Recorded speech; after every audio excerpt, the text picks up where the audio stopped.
How you doing? Basslightning here, and welcome to another bass workshop. And the focus on this workshop will be bass solo techniques and theory. And I'm just going to touch on some of the techniques and theory I use to do fill-in riffs. And I'm not out there doing solo bass gigs where it's just a bass solo all night long. Usually I play in rock bands, but there's a whole wealth of knowledge and techniques and concepts you can draw from in order to mold your own product, because you are the product. And I'm just going to show you the inside workings of what I do on some of my stuff. I'm not going to go into everything. We'll be here till tomorrow, but I'll touch on some of the concepts that I use when I'm doing solo bass. So I'll just start into something. So if we're in a song, let's say it's an A.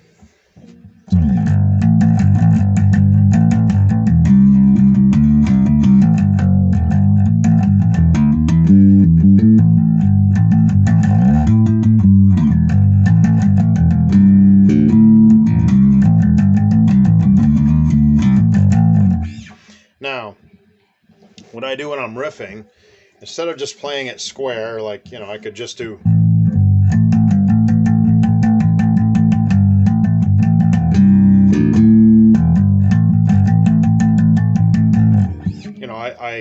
I like to play with either a swing feel or put more into it than just playing everything square.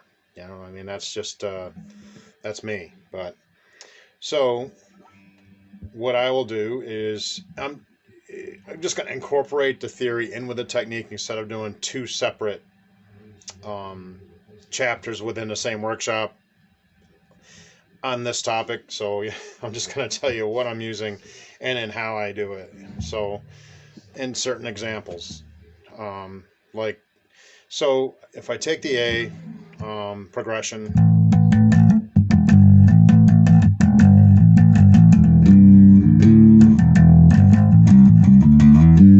now what am I doing there? Chromatic. What am I doing there?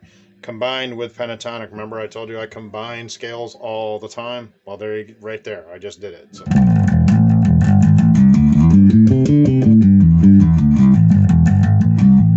And you can expand on it even more than what I just did. Now, I was just doing little riffs. Riffs, generally, to me, a riff is just a short progression. A progression is an entire section of riffs. So if I'm...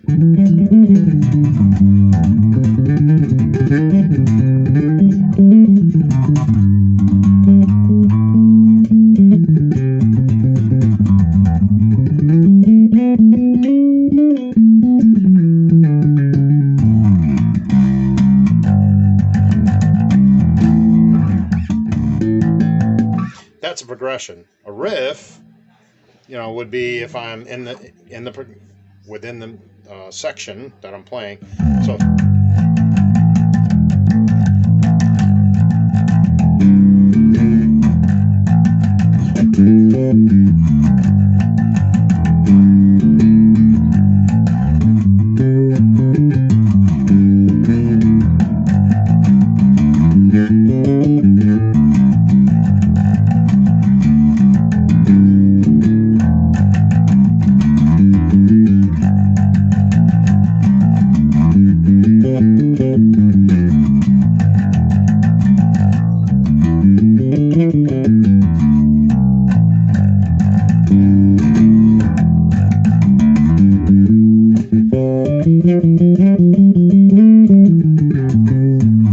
and now I'm on the octave.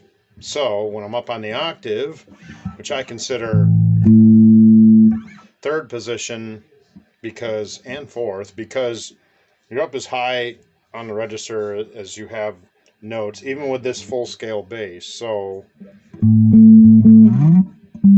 see, you can't go any higher. So I'm considering this third position. First position, or open position. Second, third, fourth.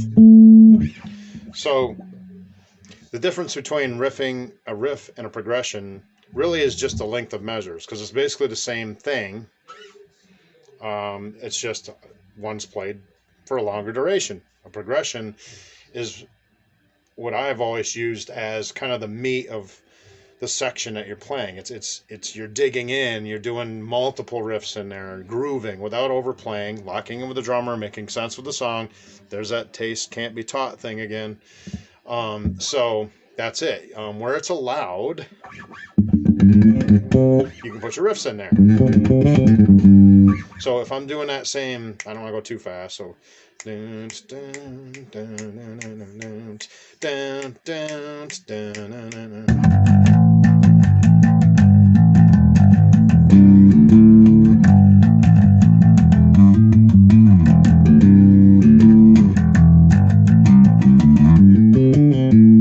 there's a pentatonic. Remember I told you about that? Major, minor, pentatonic. That's minor pentatonic. So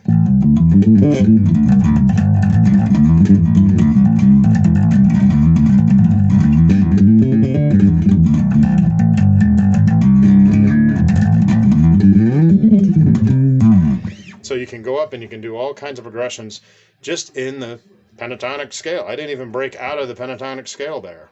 I'm just doing pentatonic scale. I was playing it in different ascending and descending progression. Now remember, progression meaning I'm playing it for a much longer duration. There's not necessarily a set measure. I'd say a riff. Let's just stick with A, because that's kind of where I've been doing everything in for this example in this workshop. So since we're in the key of A major, so we'll go riff. So riff would be.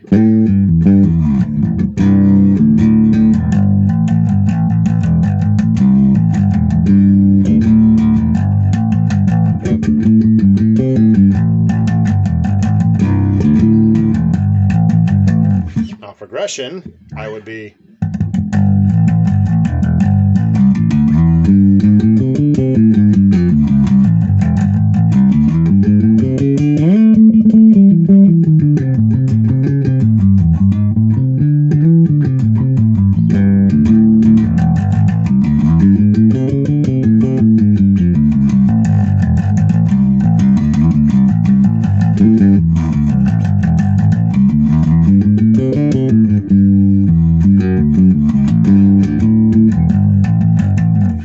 See the difference between progression and a riff?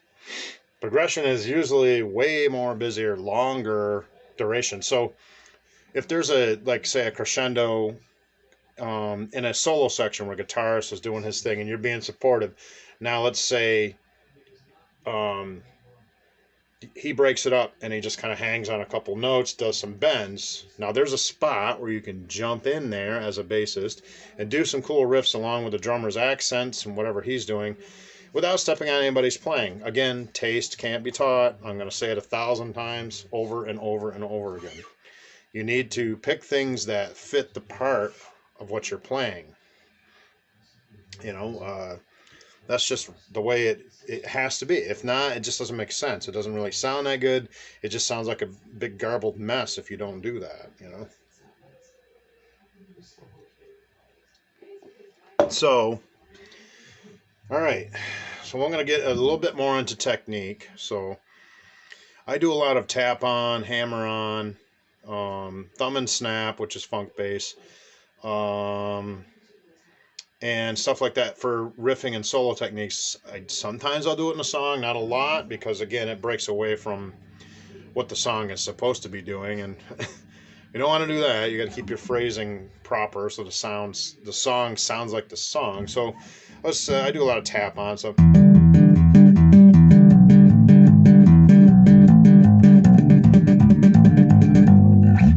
Or hammer on.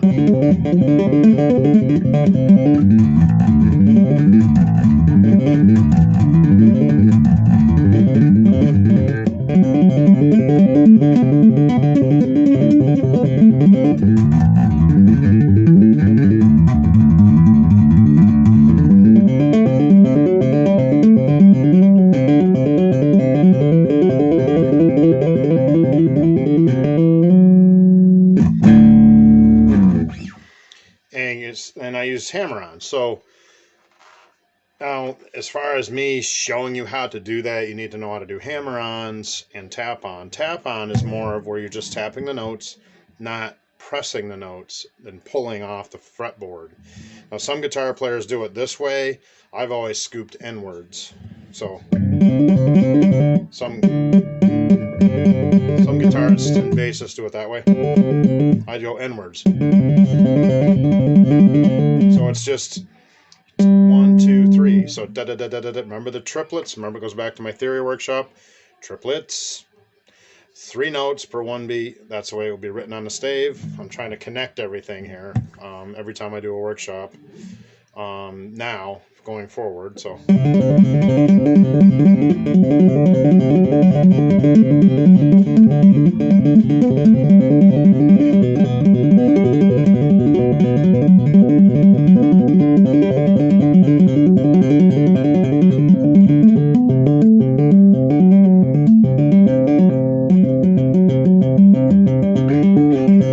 You can do counterpoint in there with the tap on. Sorry, with the hammer on.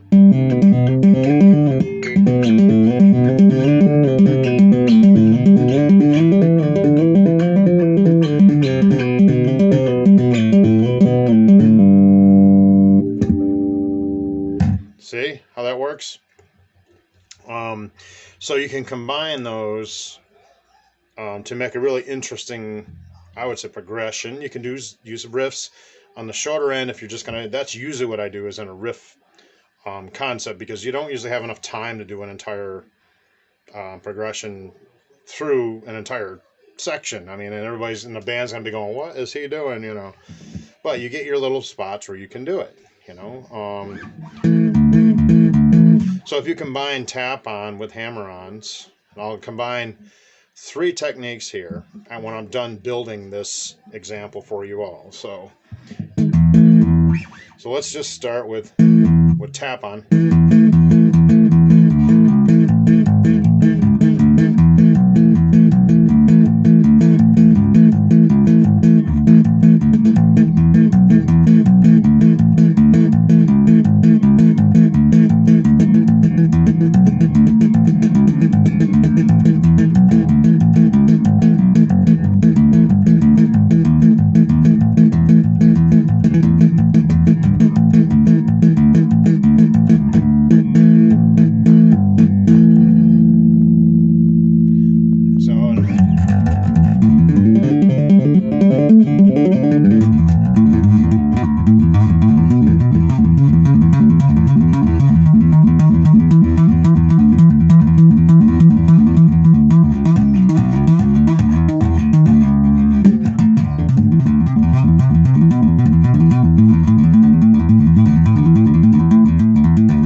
So there's 2, and now I'm going to combine it with thumb and snap. So after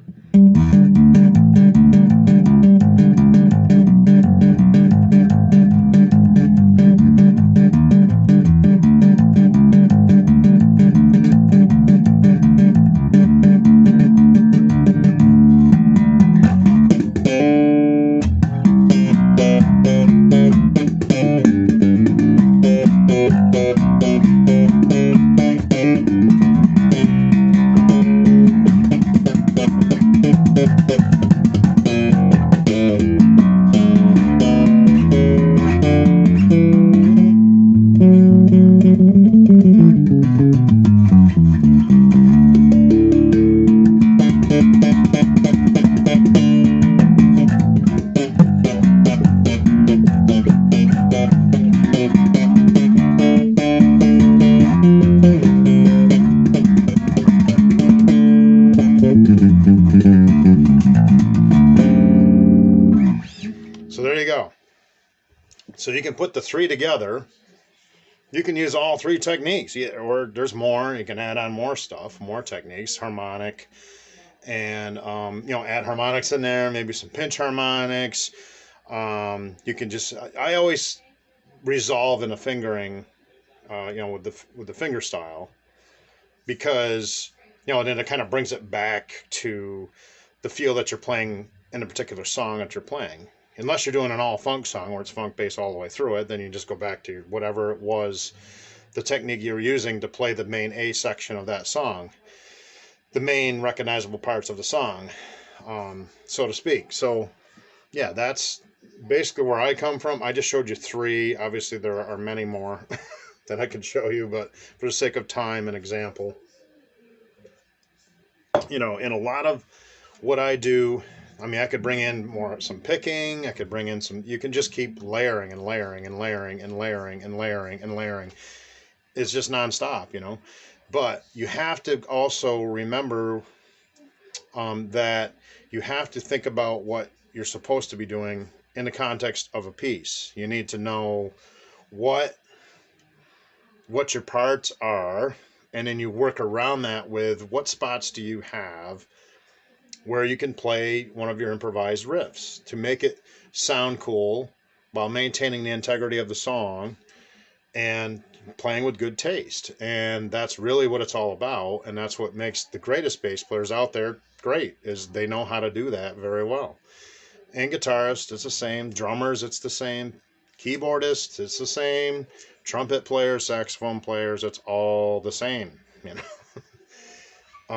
You need to play with good taste. Yes, of course, have a foundation of your theory knowledge.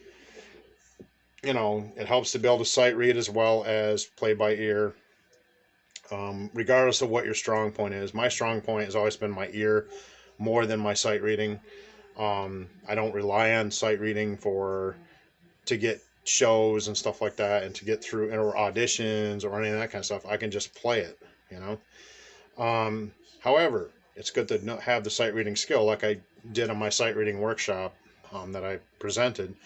Know the basics, at least enough to where you can learn your own skills with that. Learn your theory, learn your old church modes, Ionian, Dorian, Phrygian, etc. And know what they're related to, and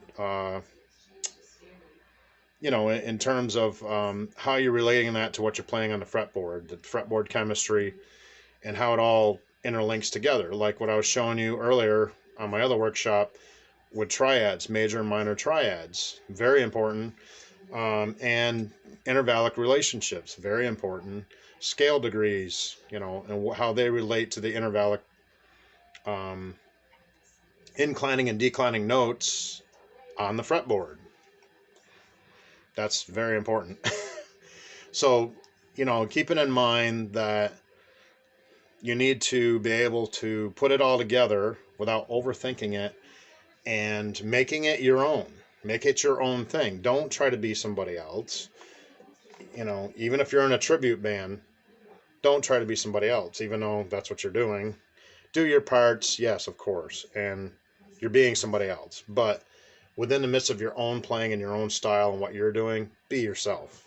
Don't try to emulate somebody, Of course, learn from the greats in the past and present, of course. I mean, Hendrix was amazing.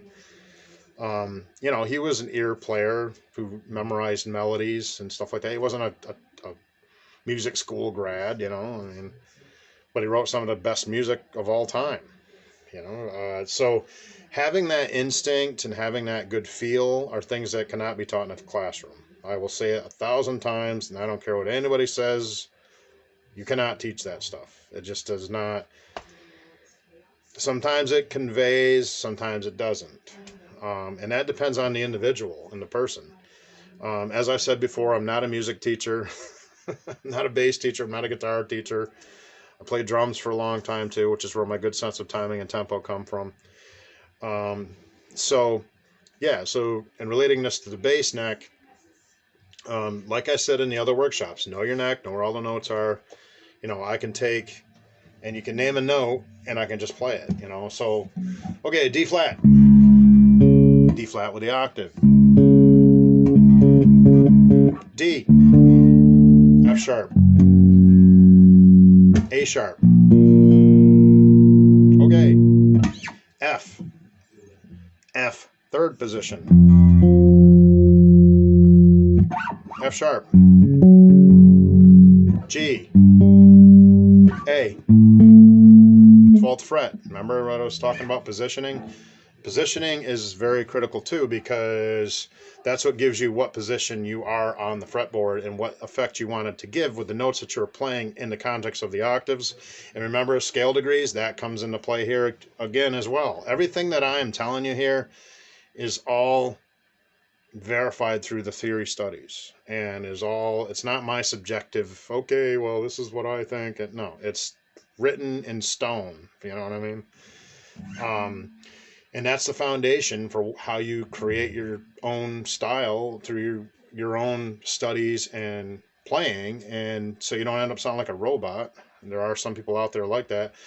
They're great at transcribing, but when you hear them play, that it sounds like, I don't know, like there's a robot playing, you know. Maybe there's too many notes. They don't have a good sense of what they should be playing in specific sections of a song, like. And that's that instinct thing, taste and style, which cannot be taught in any classroom out there in the entire world ever. And I have a firm belief in that, and I always will. I don't care what anybody says. You cannot teach certain things. Kind of like you can't teach a race car driver instincts. That's something that they naturally have or they don't. Now, you can develop that through training, through practice, but some people already have it. And that was something that was just a gift from God through birth. Like a really good singer. A really good singer, that's a gift from God. That's something that really can't be taught in a school. Either you can or you can't. That's it. Either you can read music or you can't. Either you can play golf or you can't. You know, it's not, there's no in between really, you know. It's so what you can do is develop, and like I said in the other workshop, building blocks of knowledge and skill. The skill part is actually taking what's in here and making it come out here for everyone to see, you know.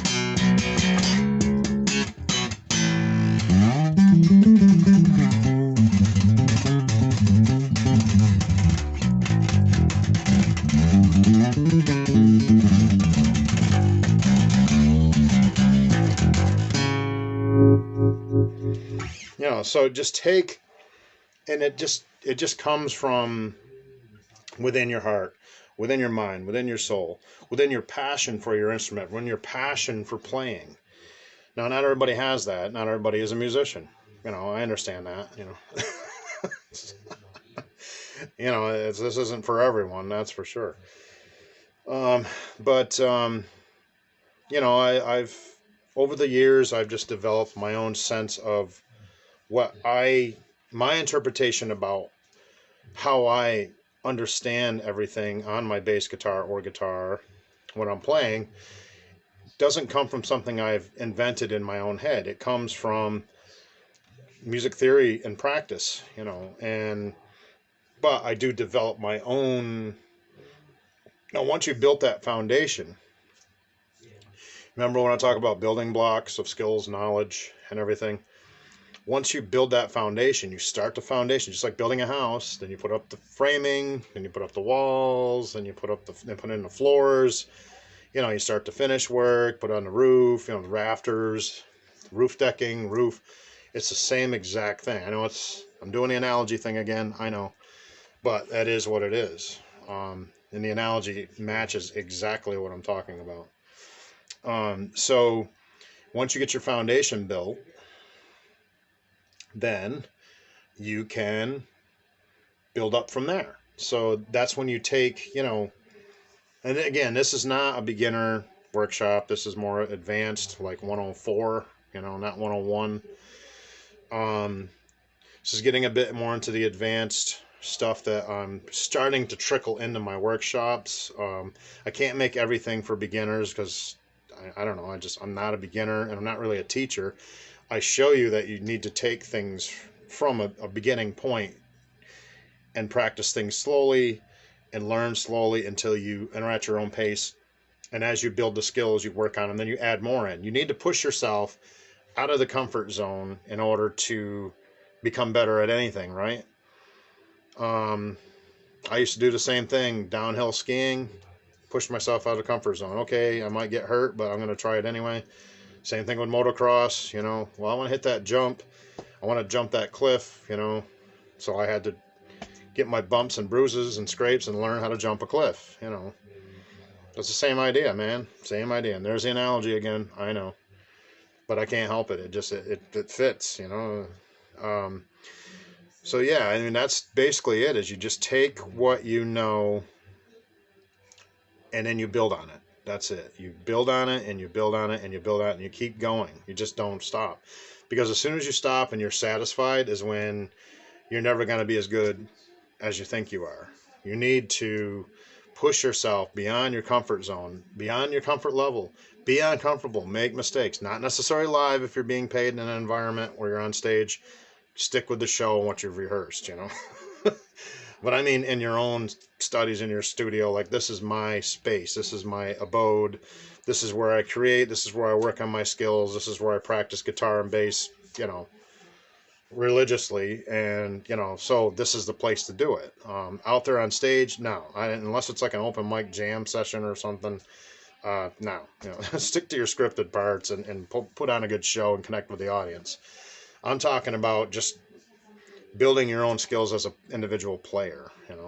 There's no I in team, but when you're on the home front, when you're in a home studio, unless you're recording with a full band out somewhere at a professional recording studio, then there is no I in team. I understand that.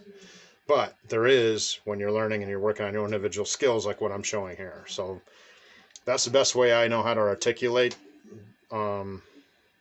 that concept, is just always push yourself.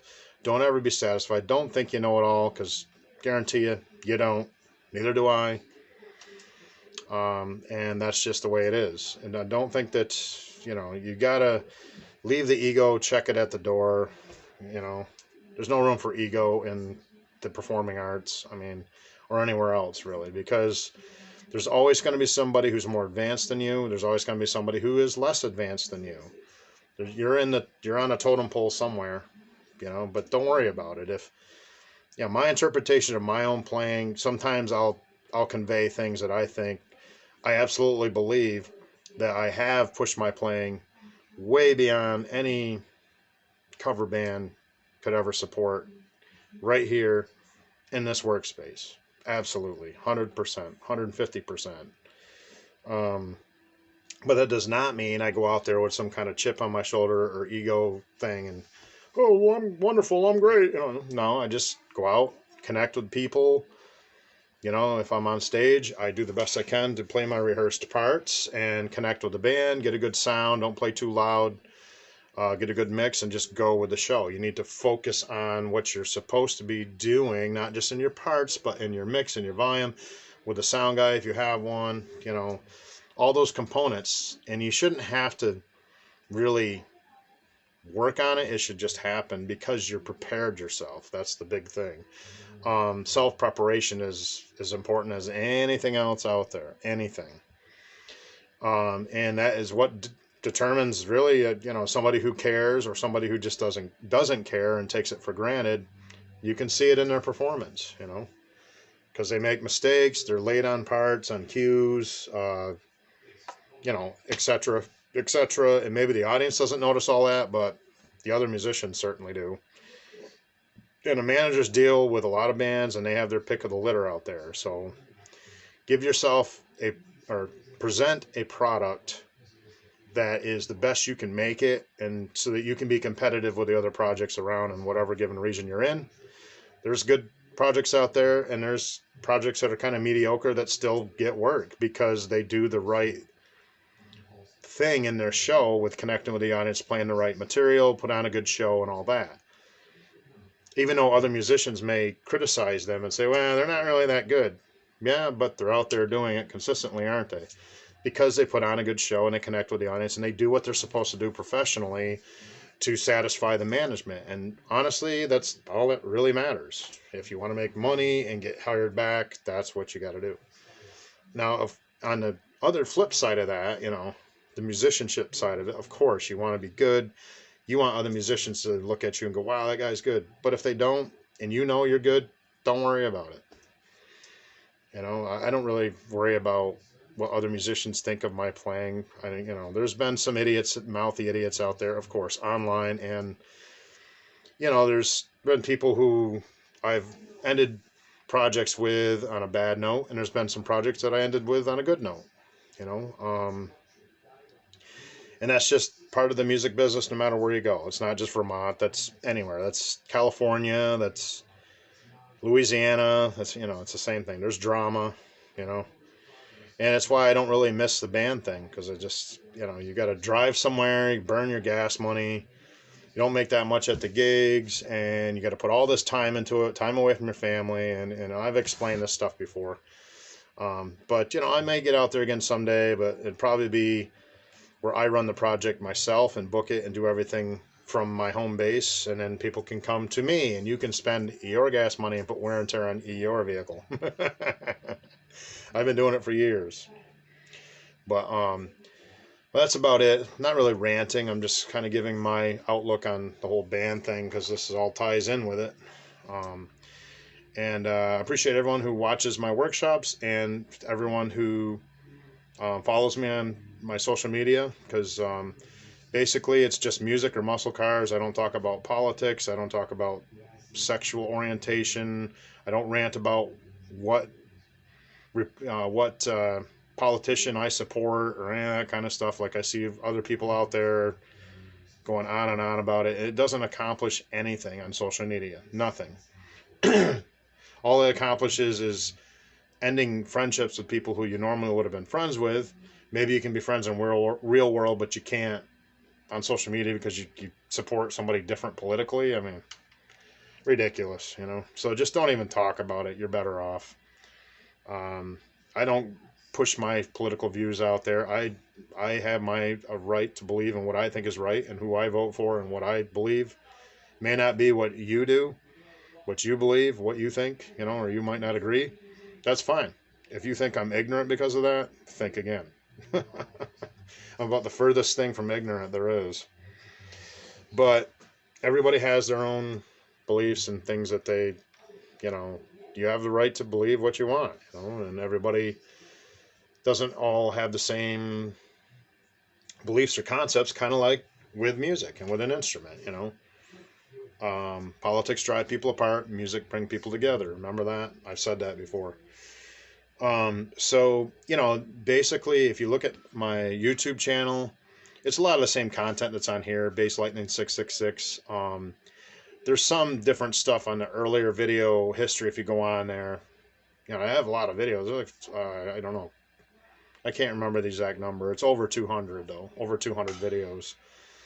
But it's some earlier stuff from years ago and some recent stuff. All the lives I do here, I transfer over there. So it just depends on what platform you choose. Reverb Nation, you can check me out on MP3s. And that is Basslightning Reverb Nation. And SoundCloud, you can go on there, check out my music there. That's some other stuff that's not the exact same material. There's different sets of music on those two platforms. And sometimes I share them onto my timeline here on Facebook, so that people can see those sites and just click on it, and it brings you to my sets, my music MP3s that are out there, and you don't have to go looking for it online. You just click on the link and you're there, So that's why I do that occasionally. I appreciate everyone who listens to my music, my original hard rock. my vocal virtual stage live sets here, and my MP3 experiences I've put out there for years and years, since like what, 2010. And this to me is very satisfying. Is it going to make me a rock star? Probably not. Don't really care, you know. I just enjoy sharing my music with a whether it's a virtual audience or in-person audience. You know, this is what I do, you know. And I definitely appreciate everyone taking time out of their schedules or whatever, out of their life, to, even if you just watch short versions of it and you don't watch the entirety of each set, I appreciate if you watch 3 songs, you know. And that's all good. I mean, I connect with people that way, and I stay in contact with some old friends and musicians I used to play with that way, and new people coming in. Always, everybody's always welcome on the Basslightning virtual stage. Thank you for everything you've done as far as following my work over the years and everything. And we will catch you all in the next one. I promise some full virtual stage performances are coming up this fall. You know, and we'll see how that pans out, but it should be coming sometime soon. I certainly have all the material ready for it. It's just a matter of putting it together, getting the time and setup done, and getting everything ready ahead of time. And that's about it. So I will close you all out. Thanks for joining me for my workshop. Remember, technique, but not too much technique. Play, but don't overplay. Remember those things. And learn from music theory. Okay? That's about it. We'll catch you all later.